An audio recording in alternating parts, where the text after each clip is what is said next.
आपने भी तो बहुत रातें रंगीन की है। चलो ये मेरा और उनका मामला अल्लाह के पास है। जो इस वक्त हमारे चीफ जस्टिस हजरत काजी फायद साहब हैं, मोहतरम परवेज़ मुशर्रफ साहब के बहुत ज़्यादा करीब था। इस वक्त जो कैबिनेट बनी है इसमें मेरा नाम भी था। 15 से 20 अक्टूबर ये 5 दिन पाकिस्तान के मुस्तकबिल के हवाले से बहुत ज़्यादा अहमियत के हाथ है। बिस्मिल्लाहिर्रहमानिर्रहीम। अस्सलाम वालेकुम नाज़रीन, वेलकम टू खलीज डिजिटल। मैं आबिद शरीफ और मेरे साथ मुफ्ती साहब मौजूद हैं यहाँ पर दुबई में। अस्सलाम वालेकुम। वालेकुम अस्सलाम व रहमतुल्लाह। मुफ्ती साहब ये बताएं कि जो पाकिस्तान के अंदर भाड़ धाड़ चल रही है इस वक्त, आप उसका किसको ज़िम्मेवार समझती हैं और कैसे आपको आने वाले दिनों में पाकिस्तान के हालात नज़र आ रहे हैं? देखिए जी, पाकिस्तान की जो सूरत हाल है उस पर तो जितना दर्द दिल से इजहार किया जाए तो सुनने वालों के दिल भी दुखेंगे और हमारे दिल तो यकीनन दुखे हुए हैं जी। ओवरसीज़ को मैं सलाम पेश करता हूँ कि अल्हम्दुलिल्लाह पाकिस्तान से मोहब्बत भी रखते हैं और फ़िक्रमंद भी हैं, जी जिस तरह के आपके जुमले से हमें पता चला। जी जी पाकिस्तान के हालात जो माशी तौर पर इस वक्त जहाँ मुल्क खड़ा है जी और फिर सियासी तौर पर इसके ज़िम्मेवार वो तमाम अफराद हैं जो इक़्तिदार में रहे या मुस्तकिल इक़्तिदार में हैं। ठीक है। पहली बात तो ये है कि पहले तो अब लोग ये बात समझ गए हैं कि असल हुक्मरान पाकिस्तान के कौन है। ये तो बात वाज़िया होगी। अब जो हजरात असल हुक्मरान हैं यकीनन वो ज़्यादा ज़िम्मेवार हैं, ठीक है। जो उससे कम हैं वो भी ज़िम्मेवार हैं, ठीक है। जो उनके कहने पे लोटे बनते हैं वो भी ज़िम्मेवार हैं, ठीक है। जो उनके कहने पे मुल्क में आते हैं और एज ए वज़ीर आज़म आके हुकूमत संभालते हैं वो लोग भी ज़िम्मेवार हैं। सही। तो माना ये है कि पंबा कुजा कुजा नहीं, हम कहाँ कहाँ हम इलाज करेंगे उस जिस्म का जिसका पूरा जिस्म ही ज़ख्मी हो। लेकिन मैं आपको एक बात बता दूँ जो इस वक्त मैं देख रहा हूँ जी। वो ये है कि इस वक्त जो हमारे चीफ साहब हैं उनके अंदर वो तमाम खसूसियात हैं जो एक अच्छे ऐसे शख्सियत में होने चाहिए जो किसी मामले को सुलझाने के लिए अपना किरदार अदा करें। आप चीफ साहब एक हाफ़िज़ कुरान भी हैं, आप उनको क्या मैसेज देना चाहेंगे? क्या वो अपनी स्ट्रेटजी अपनाएं जिससे कि मामला थोड़े ठीक हों? इनकी हमारी मुलाकात उस ज़माने में हुई जब मैं मोहतरम परवेज़ मुशर्रफ साहब के बहुत ज़्यादा करीब था। ठीक है। दीनी मदारिस बोर्ड का चेयरमैन था, मॉडल दीनी मदारिस बना रहा था। मदारिस जो उमूमी हैं उनके लिए बजट और ये सारे मामलात मैं देख रहा था। तो उन्हीं दिनों के अंदर जब मैं मदीना तैयबा में आया तो 3 मरतबा मोहतरम से मेरी मुलाकात हुई। ठीक है। तो उस वक्त माशाअल्लाह ये हिफ्ज़ कुरान के मराहिल की तकमील कर रहे थे। इनको मैंने बड़े करीब से देखा, बड़ी बड़ी देर हम जनाब हुजूर के हरम में बैठे रहे। हाफिज़ कुरान भी हैं, हुजूर से बहुत ज़्यादा अक़ीदत और मोहब्बत भी रखते हैं, ईमान के हवाले से भी बहुत ज़्यादा मजबूत हैं, तख्लीकी जहन भी है और उसके बाद ये है कि दोस्तों के बेहतरीन दोस्त हैं। ठीक है। तो इस हवाले में मैं समझता हूँ कि अगर आज उन्होंने जितनी हमारी सरकारी ज़मीनें पड़ी हुई थी पूरे पाकिस्तान में, ठीक है। अब वो माशाअल्लाह फ़ौज ने बाकी इदारों की तरह उसका को भी ज़रा देखना शुरू कर दिया है। ठीक है। तो अब इस तरीके के अंदर अब देखें आपने कि उन्होंने अपना ताजरों के साथ एक मीटिंग की, उसके नताइज बहरहाल सामने आए।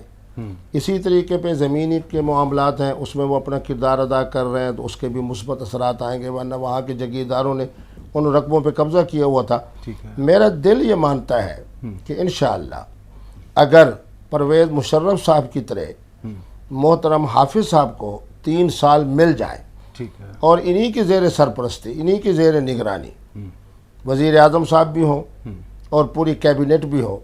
इस वक्त जो कैबिनेट बनी है इसमें मेरा नाम भी था। अच्छा। मैं भी जनाब वहाँ मेहमान रहा इस्लामाबाद में सरीना होटल में। ओके। एक इंटरव्यू हुआ, दूसरा इंटरव्यू हुआ, पहला इंटरव्यू मुल्तान में हुआ, बाकी 2 इंटरव्यू इस्लामाबाद में हुए। ये किस वजारत के लिए आपको अप्रोच किया गया था? हाँ, मेरे लिए तो या वजारत मज़हबी अमूर हो सकती है, जो वजारत तालीम। बेहतर यह है कि अगर मुझे वजारत सकाफ़त दी जाए तो उसका भी मेरे साथ एक ख़ासा ताल्लुक़ है। आप उन शख्सियात का इंतखाब करें जो अपने अपने शोबे के माहिरीन हो और उनका पाकिस्तान की आवाम से कोई ताल्लुक़ ना हो। इसलिए आपने देखा कि बहुत सारे मुल्क से बाहर थे, उनको बुलाया गया। अब मेरे मुल्तान से जो शख्सियत आई हैं मैंने इनका नाम खुद पेश किया। ठीक है। मैंने कहा इनको बनाए, बासलाहियत हैं और अल्लाह के फजल करम से इनका आवाम से कोई ताल्लुक़ नहीं। सही। इनके जो दाएँ बाएँ हमसाए हैं उनके साथ भी इनके ऐसे ताल्लुकात नहीं है कि उनकी किसी खुशी गमी में ये शामिल हो। शामिल हो। बहरहाल तालीम याफ्ता ख़ानदान है। आपके प्रोग्राम के तवज्जो से मैं आपको खुशखबरी सुना रहा हूँ ओके। कि 15 से 20 अक्टूबर ये 5 दिन पाकिस्तान के मुस्तकबिल के हवाले से बहुत ज़्यादा अहमियत के हामिल है। ओके, ये इसलिए मैं स्टोरी आप बता। हाँ, इसलिए मैं 8 और 9 अक्टूबर को यहाँ से इसलिए जा रहा हूँ ओके। कि ताकि 15 और 20 के दरमियान जो होने वाला मुस्तकबिल का तयन है या फैसला है उसमें क़िबला मुफ्ती अब्दुल कवी साहब को पाकिस्तान में होना चाहिए। तो आप क्या समझते हैं कि नेक्स्ट प्राइम मिनिस्टर कौन होगा? बहुत आले बात है। बात यह है कि इस वक्त 3 चीज़ें आम हैं। ओके। जो शख्सियत ऐवान सदर में बैठी हैं इनको कैसे रवाना किया जाए। ओके। जो इस वक्त हमारे चीफ जस्टिस हज़रत काजी फायद साहब हैं ओके। इनको क्या ब्रीफ किया जाए और फिर किस तरह अपने वो दलेराना जनाब फैसले सुनाएं। ओके। और तीसरा ये है कि पाकिस्तान के ऊपर जो हुक्मरान हैं उनके ऊपर जो हुक्मरान हैं ओके। International okay. उनको भी आप देखें। सही। तो बहरहाल इस वक्त इंशाअल्लाह जो खीर बनकर आएगी वो लजीज भी होगी, उसमें पिस्ते भी होंगे, बादाम भी होंगे, मिठास भी ठीक होगा। तो बहरहाल 20 अक्टूबर या 15 से 25 अक्टूबर के दरमियान जब मैं पाकिस्तान में होऊंगा आप यहाँ होंगे, ठीक है। और जो बात मैं आज कह रहा हूँ ठीक तो उसी के मुताबिक जब आप मुबारकबाद देंगे उस वक्त तक बहुत सारा मामला हल हो जाएगा। ठीक है। मुफ्ती साहब, आप कंट्रोवर्शियल भी रहते हैं। अभी रिसेंटली आपकी एक फ्रेंड है जो क्या नाम है इनका, हरीम शाह, उनसे किसी यूट्यूबर ने पूछा है कि आपका सोर्स ऑफ इनकम क्या है। तो आप ज़रा बताएं, आपकी तो वो क्लोज फ्रेंड है तो क्योंकि उन्होंने तो बताया नहीं, तो आप ज़रा बताएं कि ये रातें रंगीन करने का इनका कितनी को इनकम, ये कितना को पैसा कमा लेती है ये? देखिए जी, बात है एक तो है उनकी शख्सी और ज़ाती ज़िंदगी, ठीक है। तो मैं उसका बहुत हद तक अपनी आंखों की बरकत से गवाह भी हूँ। ओके।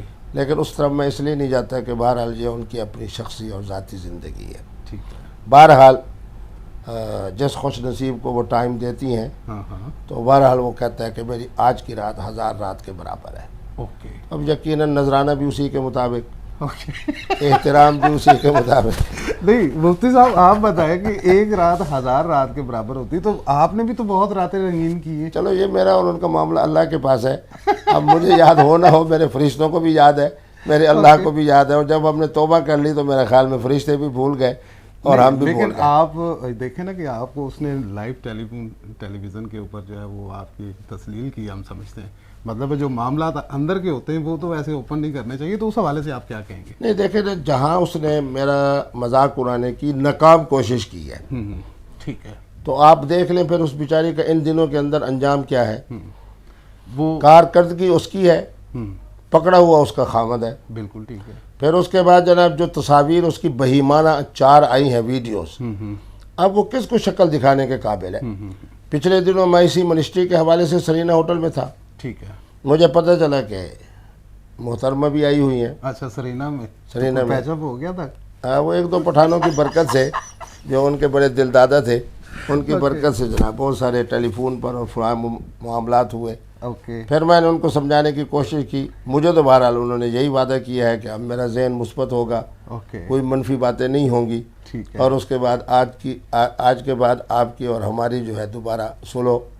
लेकिन उनके खामद के अगवा हो जाने के बाद ठीक है, फिर उनकी असलियत वापस आ गई है। ओके। फिर मेरे ख्याल में उसी तरह पे लोग मुझे बता रहे हैं कि मेरे तो खिलाफ नहीं, बाकी जो हैं उनके खिलाफ। लेकिन उसके उनकी पास कुछ है भी, कोई वीडियो शीडियो आए दिन उसने कोई ना कोई धमकी लगाई होती है, ऐसे किसी इसकी वीडियो लीक कर दूंगी, ये कर दूंगी, मेरे ख्याल को होती है तो वो कर देती है, रखती रुकती नहीं है।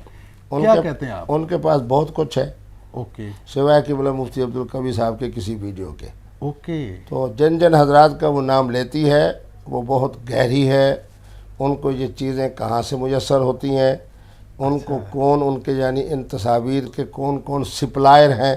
ओके। तो बहरहाल सप्लायर भी हैं पाकिस्तान के अंदर, जैसे वो चिड़ी वाले बाबा हैं, एक आजकल कबूतर वाला जर्नलिस्ट पाकिस्तान में काम कर रहा है, वो अपने कबूतर बेचता है, तो इसी तरीके से इसने भी कोई अपनी कोई चीज़ रखी है? नहीं, इसको तो जनाब उन्होंने समझो कि बेहतरीन अपना महवर और मरकज़ और घंटाघर फैसलाबाद बनाया हुआ है। ओके। इनके पास जिसके बारे में ये बात करती है, इतनी बात मैं कहता हूँ कि अगरचे इल्ज़ाम की सूरत होती है, गुफ्तगू उनकी जनाब बड़ी ज़ाहरीली होती है, लेकिन पीछे कोई ना कोई असास और बुनियाद होती है जिसकी बुनियाद पे वो बातें करती हैं। ओके, नहीं तो वो नहीं करेगी। वरना वो नहीं करेंगे। ओके। क्योंकि किसी के पास अगर सिर्फ 10% कोई बात है तो आगे अपनी चरब ज़बानी से वो उसको 50% कर दे। ओके, ये खूबी मोहतरमा में है। ओके। लेकिन जिनके बारे में वो बात करती हैं उनके बारे के अंदर उनके पास 10% मटीरियल मौजूद होता है। ओके। तो इसलिए उन तमाम लोगों को खौफजदा रहना चाहिए जिनके बारे में वो तबसरा करें। ओके। और मैं तो यही कहूँगा कि उनके साथ बना के रखें, ओके। अक्लमंदी से चलें, ओके। अपनी सियासत को ना देखें, ओके। अपनी शख्सियत को ना देखें, अपने मुस्तकबिल को देखें।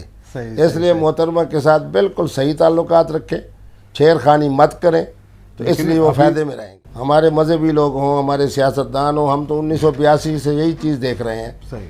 जो उनके हाथों इस्तेमाल हुआ फिर उसकी लाश किस सूरत में मिली, ओके। उसका अंजाम क्या हुआ, उस बेचारे की फिर मौत किस तरह हुई, ऐसे ही। मैं बहुत कुछ कह गया हूँ इसमें। बिल्कुल ऐसे ही। और उस बेचारों की चलो मैं कहता हूँ तो शहादत किस तरह हुई। सही। बड़े बड़े नाम हैं बिल्कुल। जो इस 2, 3, 4 साल 5 सालों में मरे हैं। आप कुछ नाम ले नहीं, मेरे ख्याल में नाम मैं नहीं लेता, क्योंकि उनमें से बहुत सारे ऐसे हैं ठीक है। जो इस्तेमाल होने के बाद अल्लाह की तरफ चले गए। ओके। तो बहरहाल, और जो इस्तेमाल होने के बावजूद अभी मरे नहीं हैं, लेकिन वो मरने से बेहतर था कि पहले कि वो मर जाते। ओके। और यही कैफियत अब मोहतरमा हरीम शाह साहब की है।